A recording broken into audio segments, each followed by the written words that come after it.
focused on? How do you improve? And then you put it all together on a game day, and it's me versus you, and we'll see who worked harder. DeAndre Hopkins caught it! I can't believe it! Aaron Donald rips into the turn. Come on! The chase is on. DK Metcalf catches it.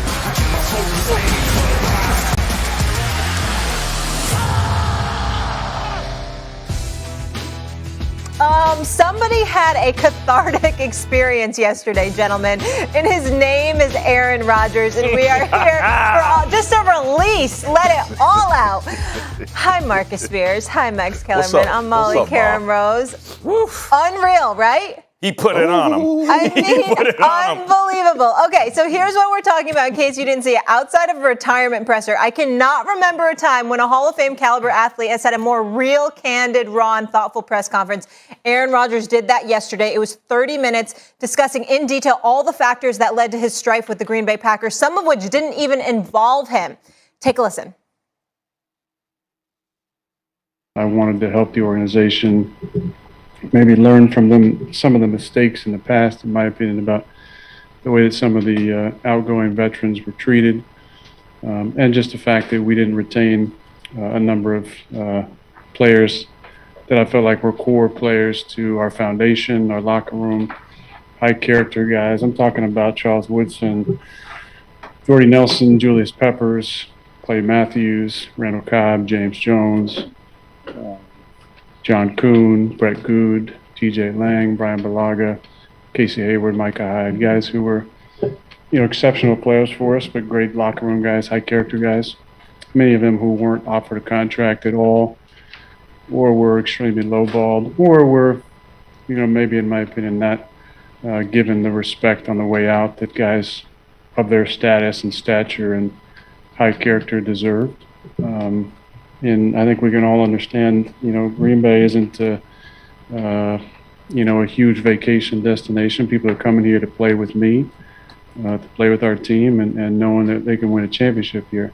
The rules, are the same for most people, but every now and then there's some outliers, guys who've been in an organization for 17 years and won a few MVPs, where they can be in conversations at a different higher level. I'm not asking for anything that other great quarterbacks across the last few decades have not gotten, the opportunity to just be in conversation. So if you're gonna cut a guy who, based on a meritocracy, was our second best receiver in training camp last year for the majority of camp, maybe run it by me, see what I feel. I might be able to change your mind, but at least to be in a conversation makes you feel like you're important, you're respected, and that's what I tried to convey in February and for the first couple months. But no, it hasn't been that. That's just the way they do it. I don't necessarily agree with it, but objectively, there's been a lot of success here over the last 30 years.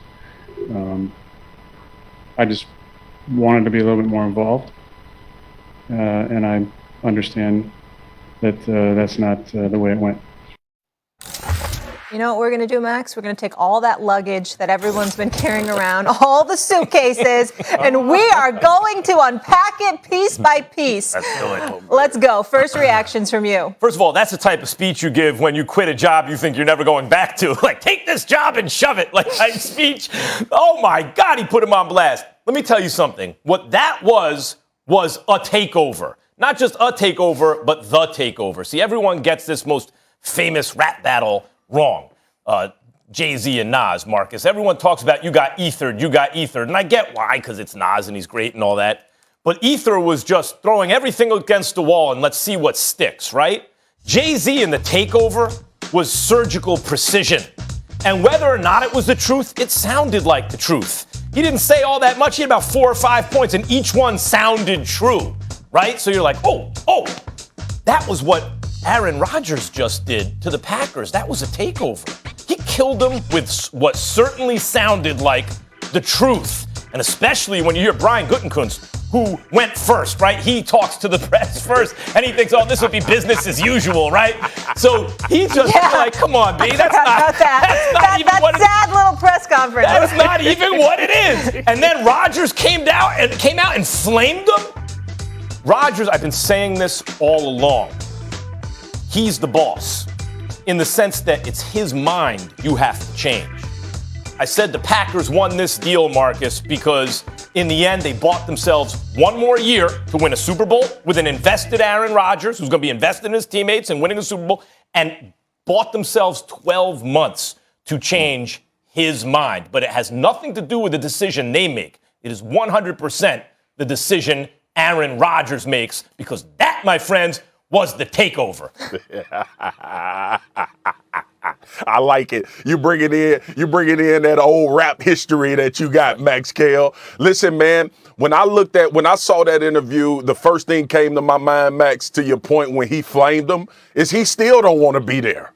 This is one of the concessions that was made by the Green Bay Packers, to your point, to save face and potentially save a year. I think it's over. I thought it was over before. I was wrong. He returned, came back to camp. But when you look at that press conference, man, that's like walking in your house and telling your wife, "I'm here until the kids go to college," and then I'm riding out. Because when you look an organization squarely in the face with their emblem on the podium and tell them how bad they are at decision making, that is not the way you rectify a situation or work towards rectifying a situation. The second thing is this, though, Max, because I got to play devil's advocate. And look, as a player, man, I respect so much about what Aaron Rodgers said about how they let former players go out and it wasn't the right way and they should have consulted and all of those things. But Max, put Max on the camera. I'm right here. I figured I know where you're going with this. You know what, Max? He signed that damn contract when it came up, didn't it? He took the money when it came to him. He took the money. Now I got love for what he said, bro. That's respectable. That's commendable. Looking out for the guys that he felt were wrong, either on their way out or at the end of their careers. But when that big money came up for Aaron Rodgers, he didn't bring all that up when he was signing his deal. Now he's there in the Marcus, I think he's talking about give him a chance to come back at a reduced rate. Let's figure this out. Like the way he's really talking about Gutekunst and Murphy's people skills. He's not just talking about the Packers brand or his teammates or the fans. He's talking about there are a couple of dudes, I don't like their bedside manner. I don't like the way they treat people, and I'm a person. You're absolutely right. And you know that's what this has been about. It's been about the interaction between people outside of the business part. But all of this transpired before he signed this deal. All of these dudes that he talked about that were treated wrong on their way out, coincidentally, what he's fighting about right now is how he's being treated on the way out.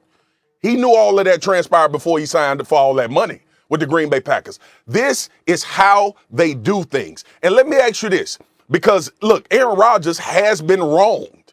If his input and the things that he thought would make this team better wasn't taken into account based on what he's done with the Green Bay Packers, he's absolutely right.